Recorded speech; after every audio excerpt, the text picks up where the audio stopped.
सिर्फ DD national पर।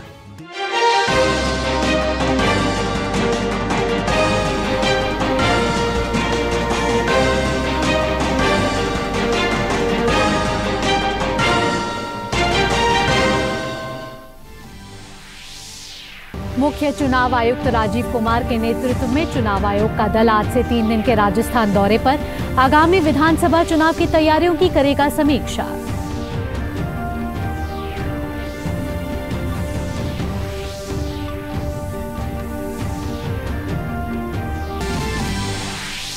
विदेश मंत्री डॉक्टर एस जयशंकर ने अमेरिकी समकक्ष एंटनी ब्लिंकन से वॉशिंगटन में की मुलाकात।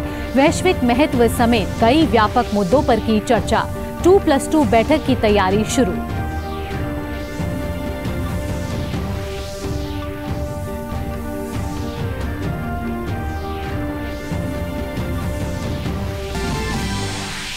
तमिलनाडु के लिए कावेरी नदी का पानी छोड़े जाने के खिलाफ आज कर्नाटक बंद। स्कूल कॉलेज में छुट्टी, लेकिन आपात सेवा चालू रहेंगी। किसान संगठनों के समर्थन में उतरी भाजपा और जेडीएस समेत कन्नड़ फिल्म इंडस्ट्री।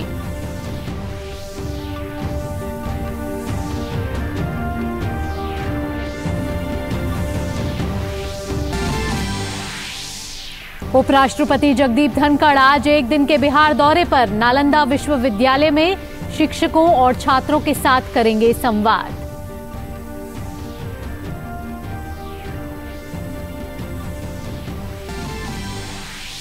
प्रधानमंत्री नरेंद्र मोदी कल करेंगे आकांक्षी ब्लॉक के लिए संकल्प सप्ताह का शुभारंभ। भारत मंडपम में होने वाले उद्घाटन कार्यक्रम में देश भर के पंचायत और ब्लॉक स्तर के प्रतिनिधि लेंगे हिस्सा।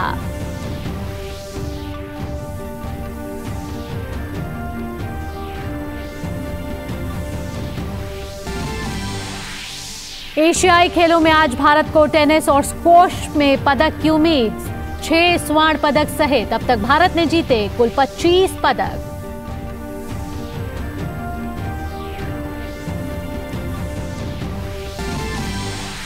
और आज से शुरू होंगे आईसीसी विश्व कप के वार्म अप मुकाबले। वहीं विश्व कप से पहले टीम इंडिया में बदलाव। चोटिल अक्षर पटेल की जगह हुई आर अश्विन की एंट्री।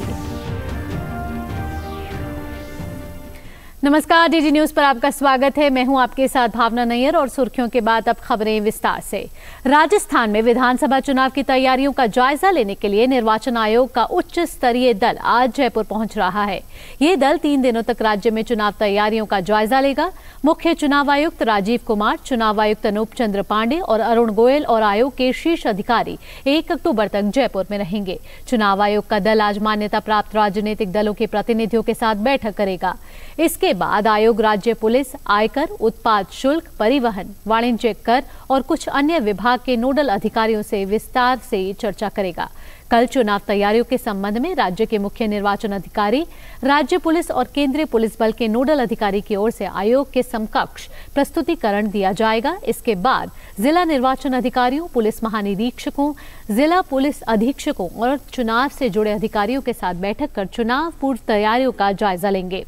दौरे के आखिरी दिन 1 अक्टूबर को मुख्य चुनाव आयुक्त और आयुक्तगण, मुख्य सचिव और पुलिस महानिदेशक के साथ बैठक में विधानसभा चुनाव की तैयारियों की समीक्षा करेंगे।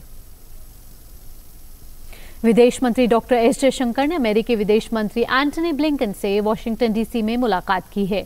एस जयशंकर ने मुलाकात पर खुशी जताते हुए कहा कि बैठक के दौरान वैश्विक विकास सहित कई विषयों पर चर्चा हुई, जिसके बाद बहुत जल्द होने वाली 2+2 बैठक की तैयारियों पर भी चर्चा की गई। दोनों देशों के शीर्ष मंत्रियों की यह बैठक वैश्विक परिदृश्य में काफी अहम मानी जा रही है। विदेश मंत्री डॉक्टर एस जयशंकर ने अमेरिका भारत रणनीतिक साझेदारी फोरम के कार्यक्रम में भी भाग लिया, जिसमें महत्वपूर्ण और उभरती तकनीक पर भारत अमेरिका सहयोग सहित आपूर्ति श्रृंखला पर चर्चा हुई। कार्यक्रम में विदेश मंत्री ने कहा कि हमारा सहयोग हर दिन के साथ अधिक संभावनाएं प्रदान कर रहा है। विदेश मंत्री डॉक्टर एस जयशंकर ने अमेरिकी व्यापार प्रतिनिधि कैथरीन टाई से भी मुलाकात की। दोनों नेताओं ने व्यापार और आर्थिक सहयोग सहित तमाम विषयों पर चर्चा की। इसके साथ ही द्विपक्षीय संबंधों को मजबूत करने के तरीकों पर भी गहन चर्चा हुई। विदेश मंत्री ने वॉशिंगटन डीसी में थिंक टैंक कार्यक्रम में भाग लिया। कार्यक्रम में दुनिया भर में हो रहे बदलावों और भारत की बढ़ती भूमिका पर चर्चा हुई। विदेश मंत्री ने कांग्रेस के सदस्यों और थिंक टैंक प्रमुखों से भी मुलाकात की है। इसके साथ ही प्रशासनिक अधिकारियों और उद्योगपतियों से भी मुलाकात हुई है। उन्होंने कहा कि ये मुलाकात भारत अमेरिका संबंधों को मजबूत बनाए रखती है। तमिलनाडु को कावेरी जल छोड़े जाने के विरोध में आज राज्यव्यापी कर्नाटक बंद बुलाया गया है। कई स्कूलों और कॉलेजों में छुट्टी की घोषणा कर दी गई है और बंद के प्रति एकजुटता दिखाते हुए ओला और उबर जैसी कैब सेवाएं निलंबित रहेंगी। होटल, थिएटर, मॉल सब बंद रहेंगे। राज्य में सिर्फ आपात सेवाएं चालू रहेंगी। कर्नाटक के पुलिस महानिदेशक और महानिरीक्षक आलोक मोहन के अनुसार किसानों और कन्नड़ समर्थक संगठनों के राज्यव्यापी बंद के आह्वान के मद्देनजर दक्षिण कर्नाटक के जिलों में पुलिस की ज्यादा तैनाती की गई है। एहतियात के पर्याप्त इंतजाम किए गए हैं। 6 से अधिक रैपिड एक्शन फोर्स कंपनी केंद्र सरकार की ओर से राज्य में भेजी गई हैं। वहीं राजधानी बेंगलुरु की बात करें तो शहर में आधी रात से धारा 144 लागू हो गई है। कावेरी नदी का पानी तमिलनाडु को दिए जाने से कर्नाटक के किसान संगठन और कन्नड़ संस्थाओं में सरकार के खिलाफ नाराजगी है। बीजेपी और जेडीएस भी कांग्रेस की राज्य सरकार के खिलाफ लगातार प्रदर्शन कर रही है। हालांकि मामला सुप्रीम कोर्ट में भी चल रहा है। आज के बंद को कन्नड़ फिल्म इंडस्ट्री का भी समर्थन हासिल है। इन सब के बीच कर्नाटक की सरकार कह रही है कि ऐसे मामलों में राजनीति नहीं होनी चाहिए। उपराष्ट्रपति जगदीप धनखड़ आज 1 दिवसीय दौरे पर बिहार जाएंगे। उपराष्ट्रपति आज राजगीर स्थित नालंदा विश्वविद्यालय में शिक्षकों और छात्रों के साथ संवाद करेंगे। उपराष्ट्रपति बनने के बाद श्री धनखड़ का ये पहला बिहार दौरा है। देश भर में समाज के सभी वर्गों के साथ संवाद के कार्यक्रम के तहत उपराष्ट्रपति नालंदा विश्वविद्यालय के छात्रों के साथ यह बातचीत करेंगे। बातचीत के दौरान 32 देशों के छात्र अलग अलग मुद्दों पर अपना विचार साझा करेंगे। इससे पहले अपने दौरे के क्रम में उपराष्ट्रपति सुबह गया जाएंगे। वे गया में चल रहे विश्व प्रसिद्ध पितृपक्ष मेले में अपने पूर्वजों की याद में विष्णुपद मंदिर में तर्पण करेंगे। बढ़ते हैं अगली खबर की ओर। प्रधानमंत्री कल 30 सितंबर को देश में आकांक्षी ब्लॉकों के लिए सप्ताह भर चलने वाले विशिष्ट कार्यक्रम संकल्प सप्ताह का शुभारंभ करेंगे। इसके उद्घाटन कार्यक्रम के लिए दिल्ली स्थित भारत मंडपम को चुना गया है। उद्घाटन कार्यक्रम में भारत मंडपम में देश भर से लगभग 3000 पंचायत और ब्लॉक स्तर के जनप्रतिनिधि और पदाधिकारी भाग लेंगे। इसके अलावा ब्लॉक और पंचायत स्तर के पदाधिकारियों, किसानों और अन्य क्षेत्रों के व्यक्तियों सहित लगभग 2 लाख लोग कार्यक्रम से वर्चुअल रूप से जुड़ेंगे। संकल्प सप्ताह सभी 500 आकांक्षी ब्लॉकों में मनाया जाएगा। 3 अक्टूबर से शुरू होकर 9 अक्टूबर तक मनाए जाने वाले संकल्प सप्ताह में हर दिन के लिए एक विशेष थीम है, जिस पर सभी आकांक्षी ब्लॉक काम करेंगे। पहले 6 दिनों की थीम में संपूर्ण स्वास्थ्य, सुपोषित परिवार, स्वच्छता, कृषि, शिक्षा और समृद्धि दिवस शामिल हैं। सप्ताह के अंतिम दिन यानी 9 अक्टूबर को पूरे सप्ताह के दौरान किए गए कार्यों का संकल्प सप्ताह समावेश समारोह उत्सव के रूप में मनाया जाएगा। आज से 1 अक्टूबर तक उज्बेकिस्तान के ताशकंद में अंतर्राष्ट्रीय फिल्म महोत्सव शुरू हो रहा है। इसमें सूचना और प्रसारण राज्य मंत्री डॉक्टर एल मुरुगन ने भारतीय प्रतिनिधि मंडल का नेतृत्व करेंगे। इसमें भागीदारी का उद्देश्य सिनेमाई साझेदारी बनाना, कार्यक्रम को आदान प्रदान करना, फिल्म निर्माण को बढ़ावा देना और संस्कृतियों के बीच एक सेतु के रूप में कार्य करना है।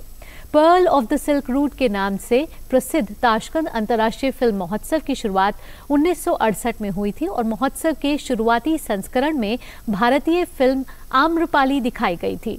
उज्बेकिस्तान और भारत के संबंधों से की जड़ें इतिहास में बहुत गहरी हैं। ताशकंद अंतर्राष्ट्रीय फिल्म महोत्सव में भारत की भागीदारी सूचना और प्रसारण मंत्री अनुराग सिंह ठाकुर द्वारा दी गई थीम भारत की रचनात्मक अर्थव्यवस्था के प्रदर्शन पर आधारित है।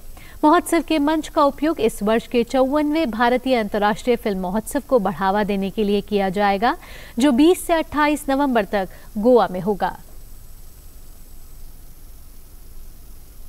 और अभी रुक रहे एक छोटे से ब्रेक के लिए। ब्रेक के बाद भी खबरों का सिलसिला जारी रहेगा। मैं क्या जी, सब जानते हैं, जहां दिखे मारियो, अपना समझ के खा लियो। बहुत हार्ड वर्क करते हो, मेरी तरह स्मार्ट वर्क करो। क्यों? लॉटरी लगी है? लॉटरी समझो, शेयर मार्केट की एक मस्त स्कीम में इन्वेस्ट कर रहा हूँ, गारंटीड हाई रिटर्न्स आएंगे। आपके गारंटेड हाई रिटर्न्स कोई करण अर्जुन नहीं है जो जरूर आएंगे। मतलब बाबा, शेयर मार्केट में जोखिम होता है, कोई भी गारंटेड हाई रिटर्न्स का वादा नहीं कर सकता, ये गैर कानूनी है। अच्छा,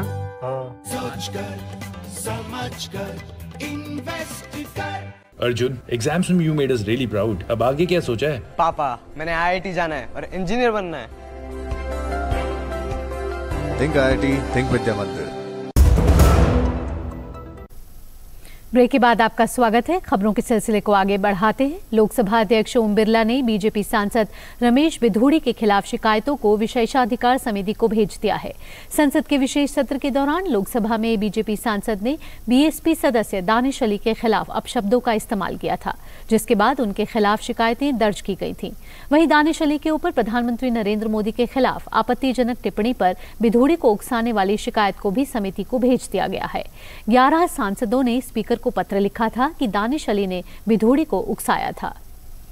राष्ट्रीय जांच एजेंसी एनआईए ने ठाणे फेक करेंसी मामले में एक आतंकवादी सहित 4 लोगों के खिलाफ आरोप पत्र दायर किया है। भारतीय दंड संहिता और गैर कानूनी गतिविधियों निवारण अधिनियम के संबंधित धाराओं के तहत मुंबई की एक विशेष अदालत में आरोप पत्र दायर किया गया। एनआईए के एक प्रवक्ता ने कहा कि नामित आतंकवादी जावेद पटेल के अलावा चार्जशीट में शामिल लोगों की पहचान रियाइज शिकलकर, मोहम्मद फयाज शिकलकर और नासिर चौधरी के रूप में हुई है। सभी मुंबई के रहने वाले हैं। अधिकारी ने बताया कि फयाज के खिलाफ भारत के इतिहास में 29 सितंबर 2016 को देश के खिलाफ आतंक का जहर फैलाने वाले आतंकी कैंपों को तबाह करने के लिए की गई ऐतिहासिक सर्जिकल स्ट्राइक के लिए याद किया जाता है। 2016 में उरी में हुए आतंकी हमले का बदला लेने के लिए की गई सर्जिकल स्ट्राइक को 7 साल पूरे हो रहे हैं। 28 से 29 अक्टूबर 2016 की रात को ही सेना के 150 बहादुर जवानों ने 16 सितंबर 2016 को उरी के सेना कैंप में हुए आतंकी हमले का करारा जवाब देते हुए भारत को खिलाफ आतंक का जहर फैलाने वाले आतंकी कैंपों को तबाह कर दिया था। साल 2016, सितंबर महीने के कुछ ही दिन बचे थे।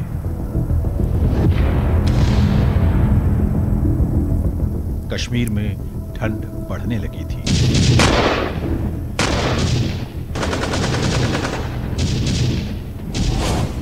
पर पूरे देश में गुस्से का उबाल था। हर किसी के सीने में कुछ सुलग रहा था। बात ही कुछ ऐसी थी। आतंकियों ने उड़ी आर्मी के 12वीं ब्रिगेड हेडक्वार्टर पर कायराना हमला जो कर दिया था। इस हमले में भारत ने अपने 18 जांबाजों को खो दिया था। लेकिन कायर दुश्मन ये नहीं जानता था कि ये नया भारत है जो अंदर घुसकर सबक सिखाना जानता है। उड़ी हमले के बाद सरकार और सेना के बीच बातचीत होती है। 28 सितंबर की आधी रात को मी-17 हेलीकॉप्टर्स में 150 कमांडो एलओसी के पास उतरते हैं।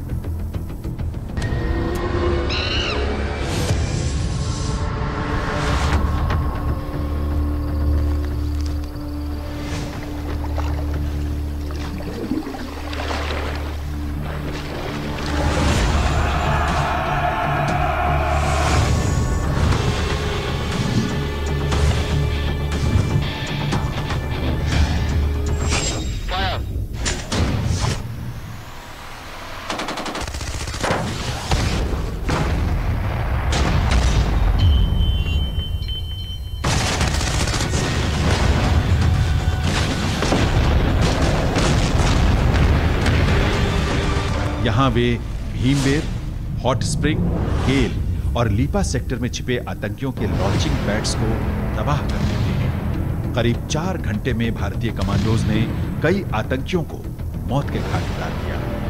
That some terrorist teams had positioned themselves at launch pads along the line of control with an aim to carry out infiltration and terrorist strikes in Jammu and Kashmir and various other metros in our country. Uri हमले के बाद भारत ने surgical strike करके आतंक के आकाओं को पहली बार उस भाषा में समझाया जो भाषा वो समझते हैं।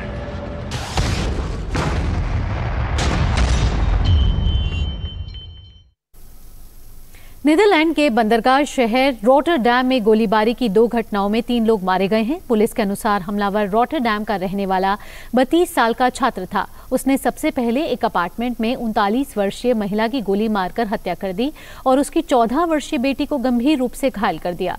इसके बाद वह पास के इरास्मस मेडिकल सेंटर गया और अकादमिक अस्पताल के 46 वर्षीय शिक्षक की भी हत्या कर दी।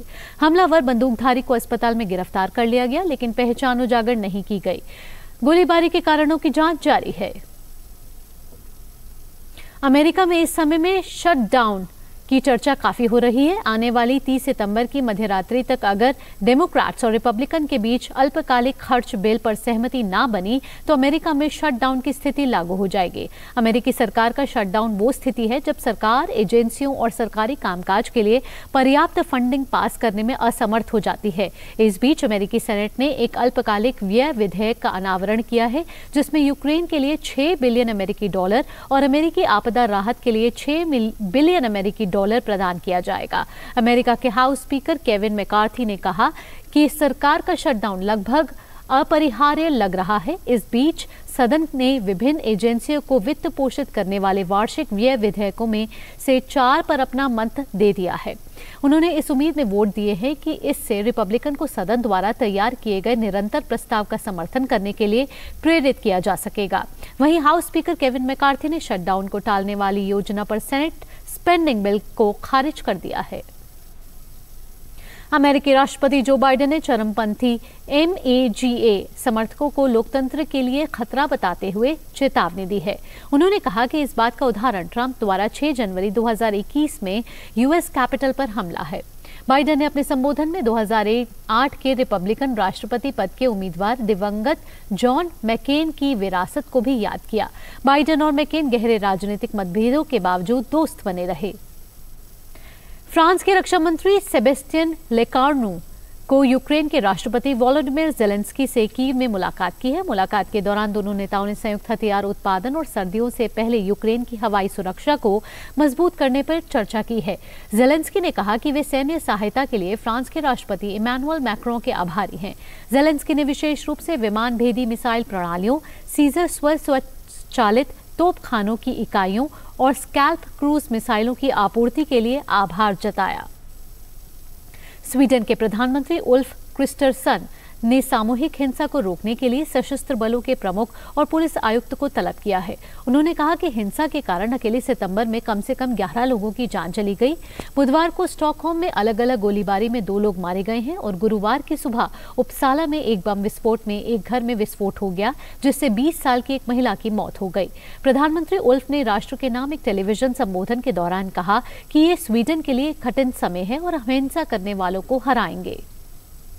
और अब खेल से जुड़ी खबरें। चीन के हांगझू में चल रहे 19वें एशियाई खेलों में आज भारतीय खिलाड़ियों से टेनिस और स्क्वॉश में पदक की उम्मीद होगी। अब तक खेले गए मुकाबलों में भारत प्रदर्शन अच्छा रहा है। अब तक खेले गए मुकाबलों में भारत ने 6 स्वर्ण पदक सहित कुल 25 पदक जीतने में सफलता हासिल की है। वहीं गुरुवार के दिन भारतीय निशानेबाजों ने स्वर्ण पदक पर निशाना साधा। सरबजोत सिंह, अर्जुन सिंह चीमा और शिव नरवाल की तिकड़ी ने 10 metre air pistol team event में देश को 6ठा स्वर्ण पदक दिलाया। अब तक भारतीय खिलाड़ियों ने 6 स्वर्ण पदक सहित कुल 25 पदक जीतने में सफलता हासिल की है। वहीं वुशु में भारत के लिए रोशिबिना नाउरेम देवी ने महिलाओं के 60 किलोग्राम में रजत जीतने में सफलता पाई है। अब तक शानदार खेल दिखाने वाली रोशिबिना फाइनल में उम्मीद के अनुरूप प्रदर्शन नहीं कर पाए। उन्हें चीन की वू जियाओ के खिलाफ 0-2 से शिकस्त का सामना करना पड़ा। भारतीय पुरुष हॉकी टीम अपनी जीत के सिलसिले को जारी रखते हुए पूल ए में 2018 एशियाई खेलों के स्वर्ण पदक विजेता जापान को 4-2 से हरा दिया है। ये भारतीय हॉकी टीम की लगातार तीसरी जीत है। भारत के लिए 2 गोल अभिषेक ने दागे, जबकि एक गोल मनदीप सिंह और अमित रोहिदास ने किया। भारत अपना अगला मुकाबला शनिवार को पाकिस्तान के साथ खेलेगा। खेल मंत्री अनुराग सिंह ठाकुर ने एशियाई खेलों में पदक जीतकर लौटे खिलाड़ियों का अभिनंदन किया।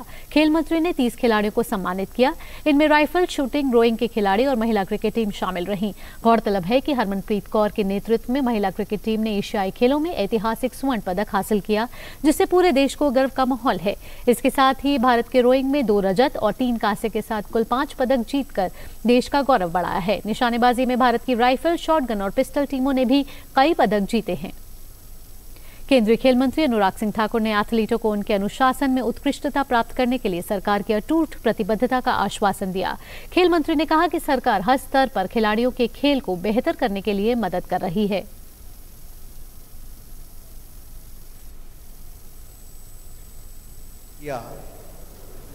टारगेट ओलंपिक पोडियम स्कीम, जिसमें बोर्डिंग, लॉजिंग, ट्रेनिंग सारा खर्च भारत सरकार देश विदेश का वहन करती है और एलीट एथलीट को 6 लाख रुपया जेब खर्च अलग से देती है।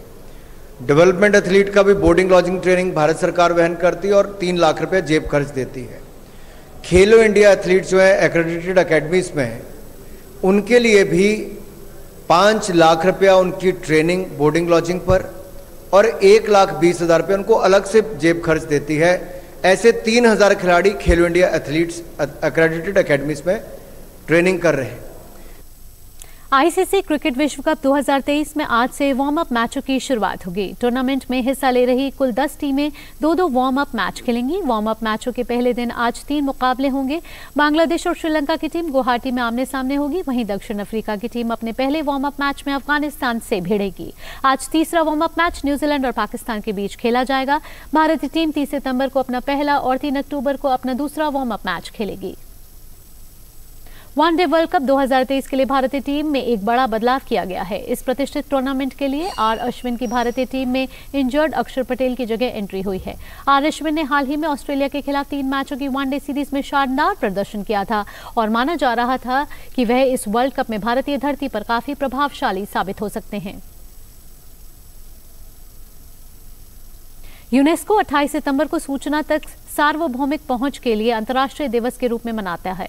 इस मौके पर सूचना तक सभी की पहुंच सुनिश्चित करने में आर्टिफिशियल इंटेलिजेंस की भूमिका को लेकर एक वर्चुअल कॉन्फ्रेंस आयोजित की गई, जिसमें विशेषज्ञों ने एआई से जुड़ी भविष्य की चुनौतियों पर चर्चा की। सभी तक सूचना कार्यक्रम के तहत यूनेस्को के 4थे सालाना सम्मेलन में सूचना के क्षेत्र में आर्टिफिशियल इंटेलिजेंस की भूमिका पर चर्चा हुई, जिसमें दुनिया के अलग अलग हिस्सों से विशेषज्ञों ने अपने अनुभव व सुझाव साझा किए। सम्मेलन में हिस्सा लेने वाले सभी सदस्यों ने इंटरनेट तक सभी की पहुंच सुलभ करने और एक सुरक्षित वातावरण देने को सूचना के प्रवाह का सबसे जरूरी हिस्सा बताया।